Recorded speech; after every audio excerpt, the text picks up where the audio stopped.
Hey guys, it's Millie. Sorry for the moving camera. It is Monday, November 2nd, and to all those who think that the CDC and the government would never do any of the stuff that they're doing in Australia and Europe and England and all the lockdowns, and well, here's a document from the CDC. Coronavirus disease. Interim operational considerations for implementing the shielding approach to prevent COVID-19 infections in humanitarian settings. Wow, doesn't that just sound so they're going to shield us in a humanitarian setting. I hate to say that. Humanitarian setting in their mind is not anything we really want. This document presents consideration from the perspective of the U.S. Centers for Disease Control and Prevention for implementing the shielding approach in humanitarian settings as outlined in the guidance documents focused on campus, displaced populations, and low resource settings. This approach has never been documented and has raised questions and concerns among humanitarian partners who support response activities in these settings. The purpose of this document is to highlight potential implementation challenges of the shielding approach. I like how they keep saying shielding approach instead of saying we're going to make you stay somewhere. Basically, we're going to put you in a concentration camp, or we're going to make you lock yourself up in your home. So anyway, highlight the implementation challenges of the shielding approach from the CDC's perspective. Wow, my mouth has just quit. Perspective and guide thinking around implementation of the absence of empirical data. Well, that's just really interesting. Considerations are based on current evidence known about transmission and severity of the coronavirus disease, COVID-19. It may need to be revised as more information becomes available. Considering the severity of the coronavirus that has a 99% chance of recovery if you're under 60 and a 94 point something percent if you're over 60. If you're under 20, it's like 99.99%. So it's almost 100% chance of recovering. And those that die are probably very ill. Of course, there are people that they are using. If you get sick, do not let them put you on a ventilator. So, what is the shielding approach? The shielding approach aims to reduce the number of severe COVID-19 cases by limiting contact between individuals at higher risk of developing severe disease. So that means my age group, 60 and over. They're going to limit contact between the individuals of higher rate risk and the general population, which is low risk. So that basically means they're going to lock you away from the rest. High-risk individuals would be temporarily relocated to safe or green zones established at the household or the neighborhood or a camp sector or community level, depending on the context and setting. They would have minimal contact with family members and other low-risk residents. I'll put a link to this in the description. This is just more proof that they're planning to lock us up, those that don't comply. And you know, evidence indicates that older adults and people of any age who have serious underlying medical conditions are at higher risk for severe illness from COVID-19. Oh, in most why do they keep using humanitarian settings instead of saying in most homes or in most communities? They're trying to make it sound like this is some great gift they are going to give us. The older population group make up small percents of total population. Yeah, and they want the older group to even have a smaller percent of the population because they want to get rid of the useless eaters, as they call us. For this reason, the shielding approach suggests physically separating high-risk individuals from general population to prioritize the use of limited available resources and avoid implementing long-term containment measures amongst the general population. All right. If anybody out there still believes that there is a COVID vaccine, you need to go online, look up John Rappaport. I'd have a PDF copy of when they made, and it's on my phone, so I can't show it on my laptop. It is a copy of the paperwork that the CDC used while making the PCR test, the fast test that they were using. On page 39, it states that there's no virus isolates available at the time of making that. So they use human cells and an assortment of other things to make this test.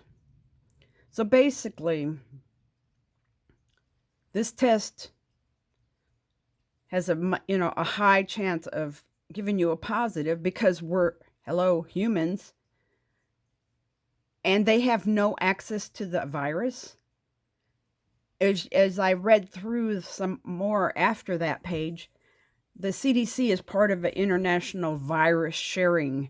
So if they have no virus to make this PCR test, then nobody has virus, which means there is no virus.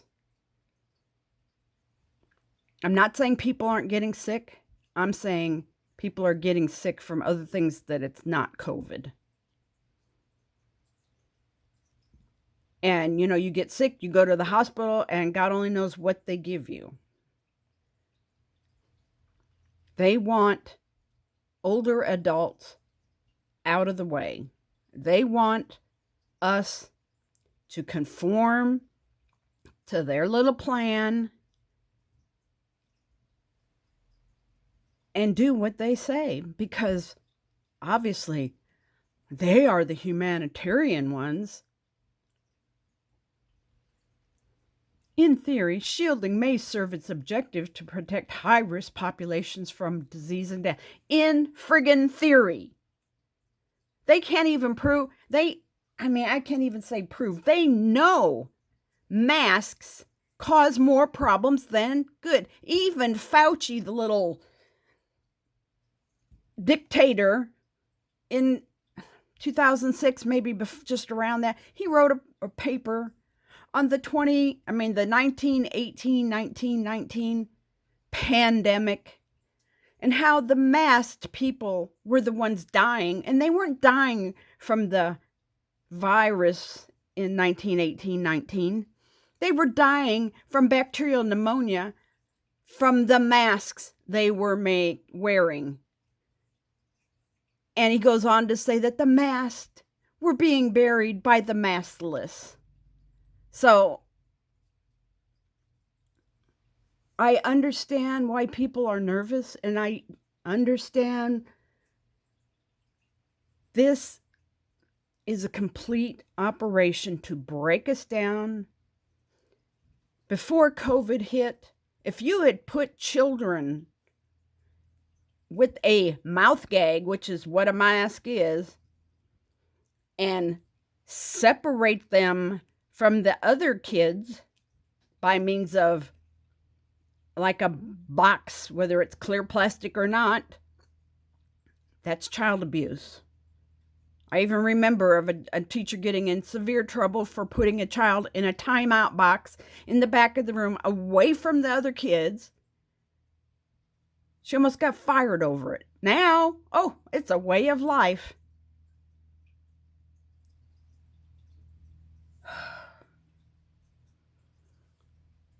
Pray.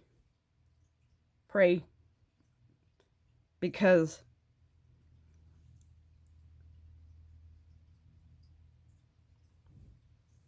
this is... So, in your home, they're going to have a special designated area for the high-risk individual to be physically isolated from other high-risk individuals. Low-risk individuals should not enter that green zone. If entry is necessary, should it only be done by healthy individuals after washing hands and using face. This wash, face cover, wash. Your skin is made to contain bacteria that prevents infections. Our breathing, we are to be outside, getting sunlight, breathing freely, to expel stuff in our lungs that we get exposed to, that you're not supposed to be breathing that back in over and over. Dentists are saying people are coming in with tooth decay and complaints of bad breath, and you cannot breathe in your own carbon dioxide day after day without having some bad area. So at household level, if that doesn't work, they'll have neighborhood shelter or a group of shelter for a maximum of 5 to 10 households. You can't even, according to California, 3 households can't even get together to have Thanksgiving dinner, and the guests must remain outside, and you have to be gone within 2 hours. And of course, there's no singing, no yelling, shouting, having fun. After the neighborhood level, group shelters, such as schools, community buildings within a camp sector. Yeah, that's called a concentration camp. One entry point is used for exchange of food and supplies, etc. A meeting area is used for residents and visitors to interact while practicing social distancing. 6 feet, 2 meters. Why is everything 6? No movement into or outside the green zone. How are you... Lord. People, this is bad. It's bad. It's bad. It's bad. It's bad.